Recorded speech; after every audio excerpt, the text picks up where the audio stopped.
Welcome to TINAH Talks, where time is not a healer, but we believe that we all have the power to heal ourselves and take our mental well-being into our own hands. This podcast is a byproduct of TINAH, the mental well-being marketplace, and a community platform at timesnothealer.com, providing you with the best products for your self-healing journey. Hit subscribe and follow us on socials if you want more support on mental well-being journey.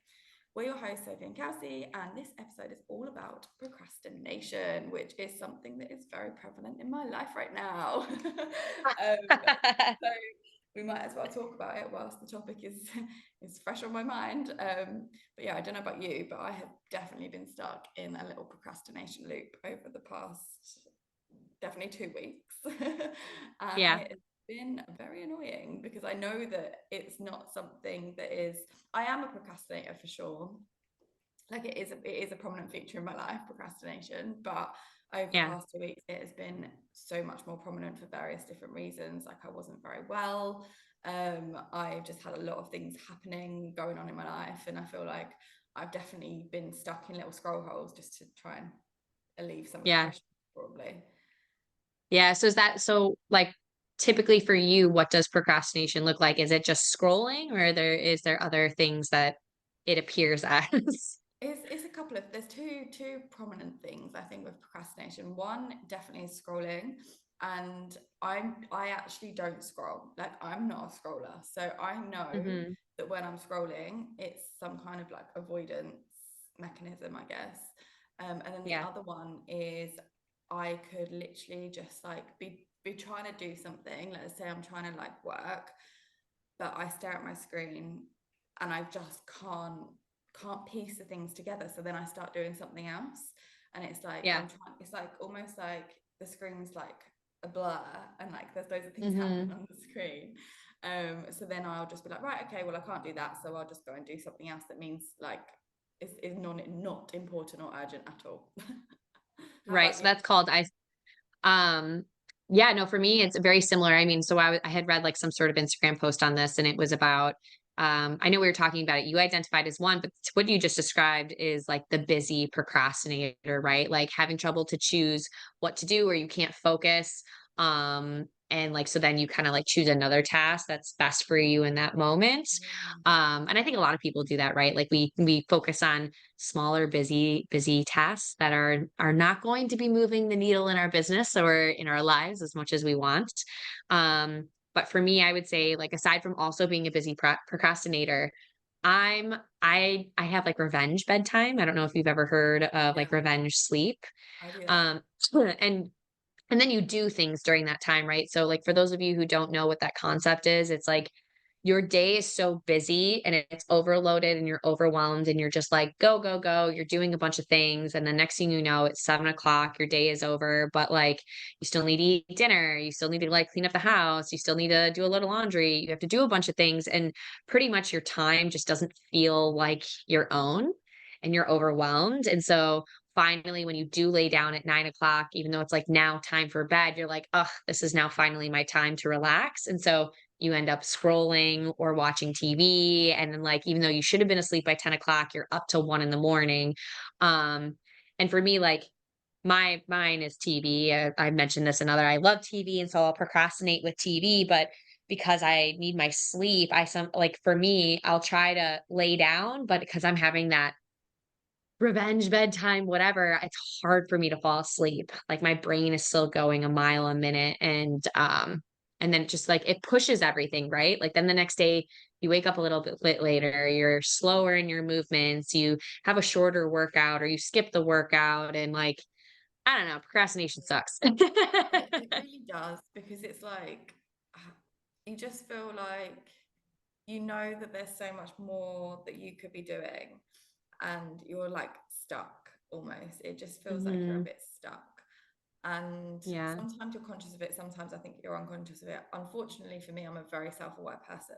So I'm very conscious of it, which doesn't help because um you then start going into these negative thought patterns, and we've had a conversation about this already this week, where I've had like a full-on breakdown this week of like negative thought patterns from the point of my procrastination, because Right. the reality was I just couldn't do things. Like there was things that were stopping me from doing things, And then it feels like you're in this procrastination loop because you know your potential, you're not fulfilling your potential, and then it like then goes into like this whole loop of like self-negative criticism, Yeah.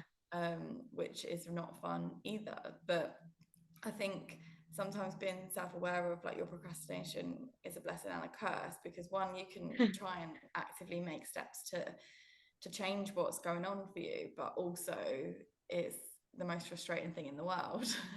Yeah. No, absolutely. I mean, like, so there's like two avenues here, 2 points to like focus on, like the different types of procrastination and then like why procrastination is happening in the first place. Um, so like what we were talking about, like there's the busy procrastinator, there's like was it like the crisis maker? So someone who like leaves things all the way to the end and like they need that like spark of pressure to be like, oh, now I can get shit done. Someone who's like an avoider, they're avoiding things because they're worrying, I can't do it, I can't show up, it's too much work. And like that's almost close to the perfectionist, right? But the perfectionist worried is that like it's not perfect, so like it won't be perfect, so they keep putting it off. Versus, which I think is some people, this is not me, well, I mean, I'm a planner, but there's the dreamer, right, who will like plan and then never actually fully take action. Yeah. And so there's all these different, ways of procrastinating. But at the end of the day, it all comes down to the same thing. People think that procrastination is a time management issue. It is not. It is an emotion management issue. It's like, it's that dealing with the discomfort of the situation, like the emotions, that the uncomfortable emotions that come with having to show up and do a task, like either the fear of accomplishing it and what is that going to look like, the fear of not accomplishing it because, right, we don't know if we can handle the workload or if it won't be perfect. Like there's all these different fears, but it all comes down to our inability to deal with the uncomfortable emotions that come with the situation, which I don't know, I saw that one time and it like really clicked with me, like, oh damn, it's not that I don't know how to manage my time, it's that I don't know how to manage my emotions and how I'm responding and reacting to this thing I need to get done. Yeah, no, exactly. And I think I flip between two things that you've just said. Like one, yeah, I'm the busy procrastinator. Like I 100% will just like veer off into different directions if I can't feel like I can do one certain task. But I also do, what was the last one called? Where you're like the crisis one. Oh, the Um, crisis maker. the crisis maker, like 100%. And I've always done this like throughout my whole life. I remember even when I was at school and like I needed to revise for a test, for example, I would literally leave my revision until the morning of the test because I just couldn't Yeah. deal with it. And like I used to do this at work as well, like when I was a buyer at all of the different fashion brands, my buys would be due on a certain date. And for whatever reason, I might have like 2 weeks, 3 weeks to do my buys. I would cram, I'd do like bits here and there, and I'd be like, okay, like I'm making progress. But like I would leave the chunk of the work right up until like the day Yeah. before the deadline. And for some reason, I just coped so much better under that. Well, I didn't cope well under the pressure, actually. It wasn't like I felt stressed because I No, was you just took so action better under the pressure. exactly. I took action better under the pressure. And I do that a lot with, I don't necessarily do that in my businesses now, but because I don't necessarily have any deadlines, but I do that with personal life stuff. I'll leave Mhm. like my taxes to the last second, or like the things that are important, like my car insurance will be running out the next day, and I'll be like, oh crap, I need to sort that out today.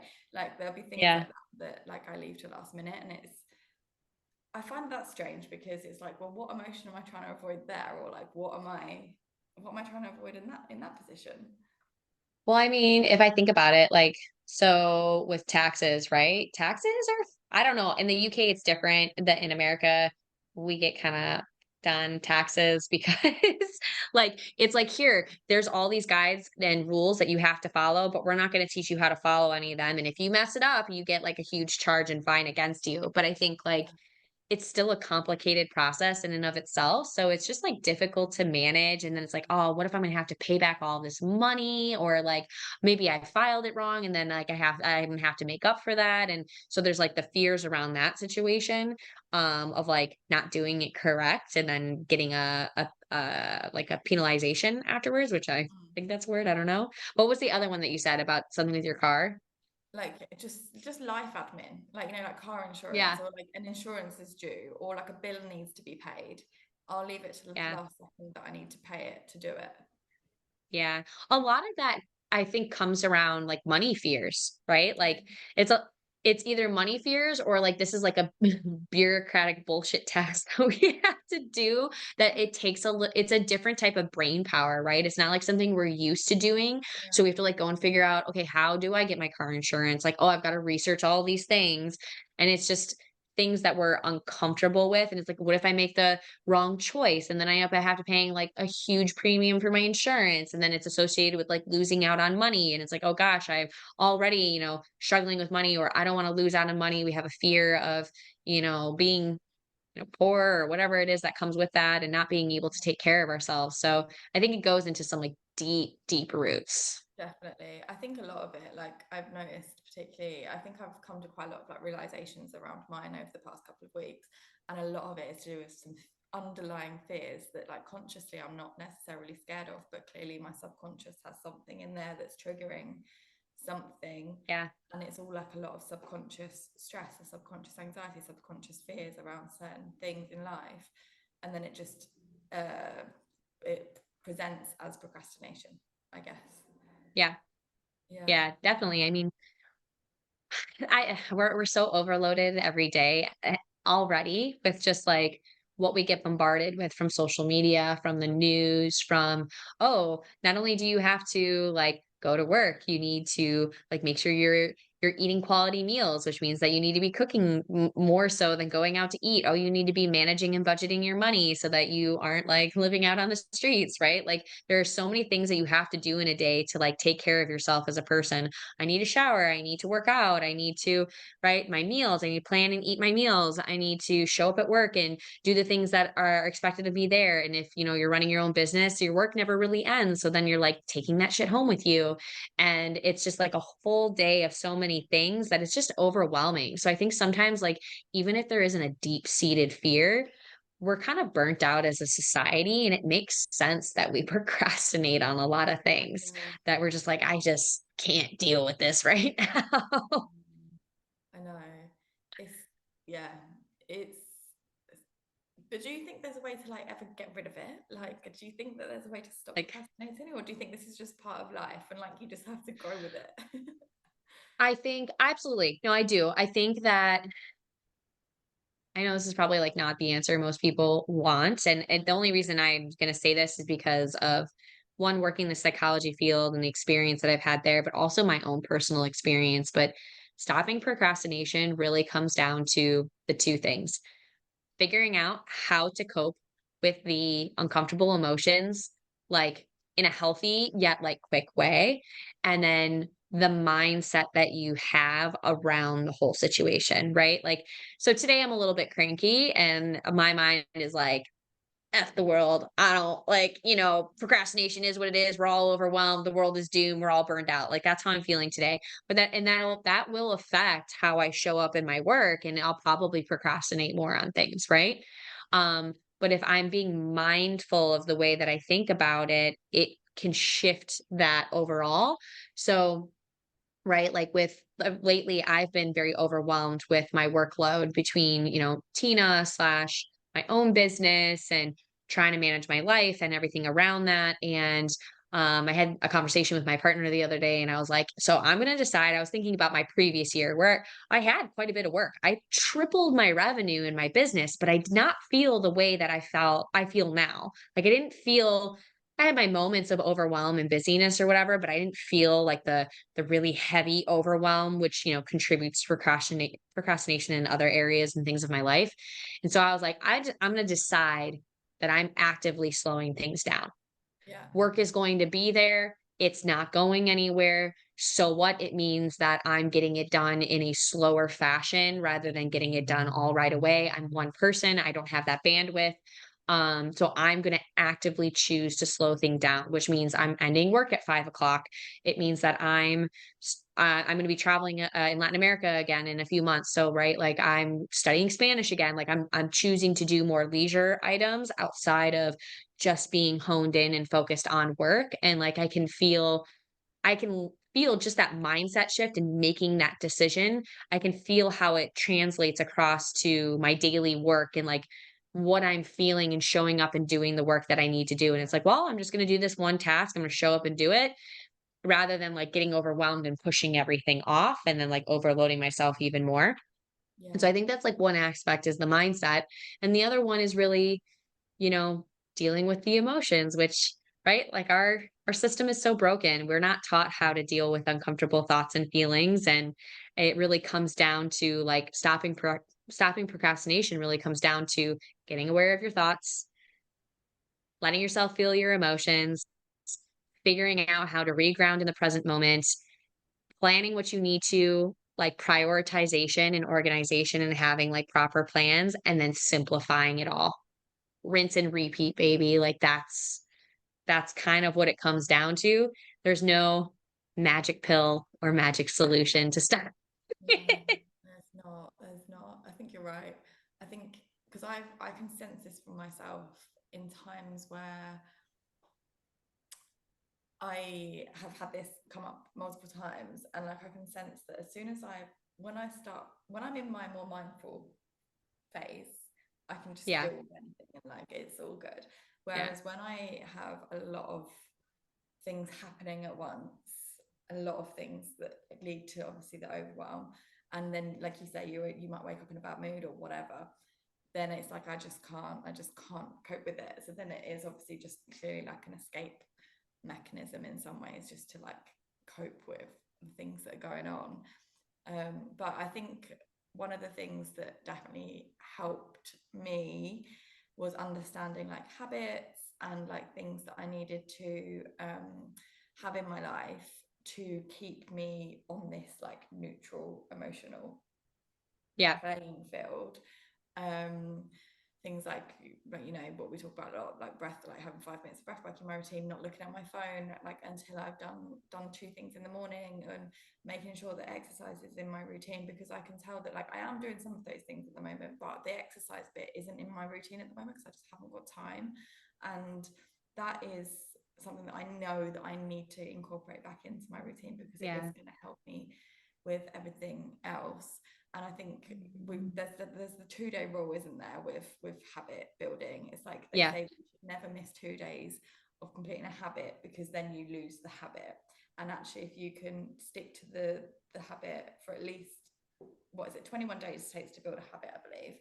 But if you can kind of try and like, even if you miss one day, that's okay. Give yourself a break on that Yeah. one day. But then if you start missing 2 days or more, then that's when you know that like something's a little bit off, and like you need to try and get back on that habit train to get you back into that like emotionally neutral. Right. Yeah, right. I mean, yeah. The solution for stopping procrastination comes down to having those habits around coping and dealing with emotions. And it's funny that 2 day rule, like, you brought it up to me. I didn't know anything about it. And I went and I was like looking it up, and it's like you shouldn't cut out a habit for more than 2 days. And so, right, I do I have a performance coaching business, and I work a lot on not only processes and systems in business, but I do habits and routines for like the leadership for like business owner side. And what I have called that, I call that the buffer. And and just to backtrack real quick, I know you said like I know there's the rule 21 days for a habit, but and my honest personal opinion, I think that's total BS. I think it takes 30 days to start like trying something new and seeing like what works and doesn't work. Oh, I tried this in this time of day, didn't work for me. I got to try it again later, right? It's 30 days of learning, of applying and seeing like where it works, being consistent. At 60 days, it becomes a habit if you are consistent with it. At 90 days, it becomes a part of your lifestyle. That's what I've seen in my personal patterns and like with my clients. But what I would tell them when we're in that first 30 days of like really trying to apply something new and to get it to stick, I call it the buffer, right? Like instead of being like, I'm doing this Monday, Wednesday, Friday at this time, like no matter what. And then if you miss it, it's like, oh, well, I totally effed it up, right? Like though the habit's out the window, I've ruined the chance of building it, that kind of thing. And we do this all or nothing. We start and stop. But I think like rather than you need to give yourself a little flexibility. And so you'll say like, okay, my goal is to do this 3 to 4 times a week. And the buffer is I can never miss more than 2 days in a row. Right. That's the buffer. And that's how I've always like spoken about it. And then you brought up the 2-day rule and I was like, damn, someone already labeled it and took my, I took can't my remember method. where I heard it. I think I might have heard it in what's that book that's about the habits? Oh, there's so many about it. Let me try and find it on my audio book, but like it's I'm pretty sure it was in there, and I listened to that book whilst I was on holiday like last year. Atomic Habits by Okay. James Clear. Oh, Atomic Habits. Mm-hmm. I listened to that book on Audible last year, and that actually really, really helped me like create habits and understand habits Mm-hmm. and procrastination, things like that. And generally speaking, I started tracking my habits, but then I realized that my brain just doesn't work like that. Like I can't commit to Yeah. try and track myself every single day to do these things. But I did for a while. I was trying to stick by that 2-day rule. That 2-day rule, Yeah. for me, in all honesty, right now, and some of my key habits. But I think it just takes the fact that you need like 2 or 3 key habits in your day to try and stick to, rather than I think everyone, what most people sometimes do is when they get into this stage and they're like, oh, I'm procrastinating, I need to change everything but my life, they try and change 10 of their habits or like create 10 habits, and that's obviously not realistic. So that book talks a lot about like only trying to stick to like 1 or 2 things and go like slowly rather than trying to like incorporate everything at one point. Right. And then you snowball. Exactly. So I do think it works, like when you try and stick to it, but it's not, real life doesn't always accommodate for that, right? Unfortunately. Right. So Yeah. I think like just trying to find ways that work for you to try and stop procrastination, which is going back to that emotional management practices, and it's probably very similar to some of the things that we've spoken about previously. Yeah. And I think exercise or like getting outside and breath work are probably 2 of my favorite kind of methods to try, or some kind of meditation to try to regulate myself and then get back into a task, rather than like if I catch myself mid scroll, for example, mid scroll hole, I've been on the phone. Yeah. My phone last week was like, oh, you've been on your phone 2.5 hours more than normal. I was like, god damn it. Yeah. So if I catch myself mid scroll hole, I will try and like take myself out of that situation and go and do something that I know regulates myself, and then come back and see if I can do it again. Yeah. Yeah. And I mean, I think you just like hit the nail on the head without saying it. Like emotional management and learning how to cope is really nervous system management. And a lot of that comes down from breath and body movement, right? Like it's like, because we're physically stuck in our head and like where we're feeling, and we're not getting past, we're not allowing ourselves to feel an emotion so that we can then move past it. So it's like, okay, so how can I like reconnect my mind and my body? That's done through breathing and deep breathing exercises. And then like, how can you like physically kind of shake it off, which is like moving your body, going for a work, or not for a work, going for a walk, going like doing some light exercise. Even I know like tapping is a really big thing these days. But like dancing, I'm a big like dance alone in my room kind of girl. So that's a big one for me, along with like breathing. But yeah, it's about finding where can you just carve out a small amount of time for yourself each day so that you can stay on top of managing what you're feeling, like the emotions you're feeling in your body, outside of like, journaling, things like that. But sometimes that can just be a lot. It's a lot of work to journal every day. And that's even something you can but procrastinate on, right? Like you'll be like, oh yeah, I right. know you need to do that, but like that's a key thing that you can procrastinate with as well. You Yeah. just staring at a blank page for ages, like, and not know what to Yeah. write. So there's Right. So procrastination that comes with that. So I think it's more like, what can you do, that things that bring you a little bit of joy as well, I guess, like things that you enjoy, to remove yourself from that cycle, and like take a minute, gather yourself together, and then go back to whatever it was you were trying to do in the first place. yeah. Yeah. So hopefully I mean, on my end, those are good takeaways. Is there anything else we want to add about procrastination before we wrap up? I think that's it for today. Awesome. All right, cool. Well, thanks everyone for listening to our episode today. If this resonated with you, be sure to give us a like, and we'd love to hear your feedback in the comments about topics you'd like to hear more about. Don't forget to subscribe, follow us on socials, and join the community at timeisnotahealer.com. All the details can be found in the episode description below, but remember, you hold the power to heal. Until next time, you've got